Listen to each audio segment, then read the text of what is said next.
அண்மை செய்தி தாமிரபரணி ஆற்றில் கழிவுநீர் கலக்கிறதா என்பது குறித்து விளக்கம் அளிக்க உயர்நீதிமன்ற மதுரை கிளை அமர்வு உத்தரவை பிறப்பித்துள்ளது.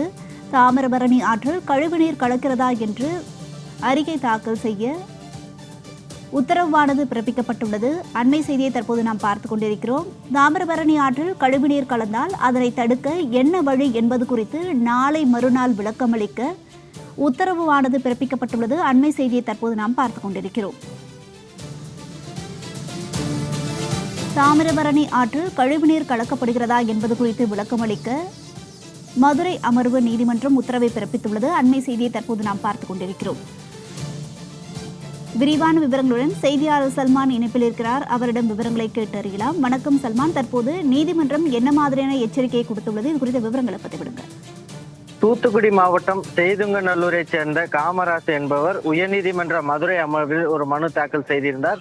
அந்த மனுவில் திருநெல்வேலி தாமிரபரணி ஆற்றில் கடந்த 12 ஆண்டுகளுக்கு முன்பாக ஒரு முறை மகா புஷ்கரம் விழா நடைபெறும். கடந்த 2018ஆம் ஆண்டு அக்டோபரில் மகா புஷ்கரம் நடந்தது. தாமிரபரணி ஆற்றின் கரையில் பழமையான மண்டபங்கள், படித்துறைகள் ஏராளமான உள்ளன எனவும் இவற்றை பழமை மாறாமல் புதுப்பிக்குமாறும் ஆற்றில் கழிவுநீர் கலப்பதை தடுத்து சுத்திகரிப்பு நிலையங்கள் அமைக்கவும் ஆற்றை தூய்மையாக பராமரிக்குமாறு உத்தரவிட வேண்டும் என அந்த மனுவில் குறிப்பிட்டிருந்தார்.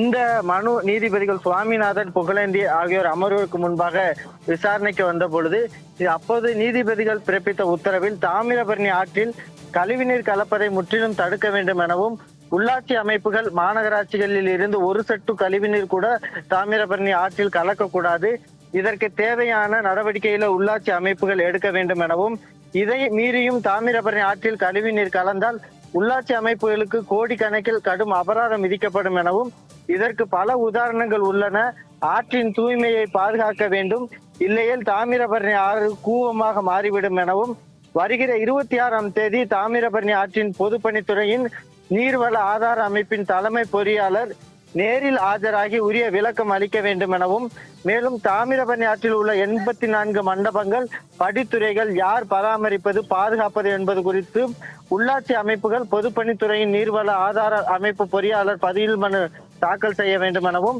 மனுதாரரும் தாமிரபரணியில் ஆற்றில் கழிவுநீர் கலக்கிறது என ஆய்வு செய்து அறிக்கை தாக்கல் செய்யவும் நீதிபதிகள் உத்தரவிட்டார்கள். இதனையடுத்தாக வழக்கு விசாரணையை செப்டம்பர் மாதத்திற்கு ஒத்திவைத்து உத்தரவிட்டிருக்கிறார்கள். வருஞ்சா சல்மான், விவரங்களுக்கு நன்றி.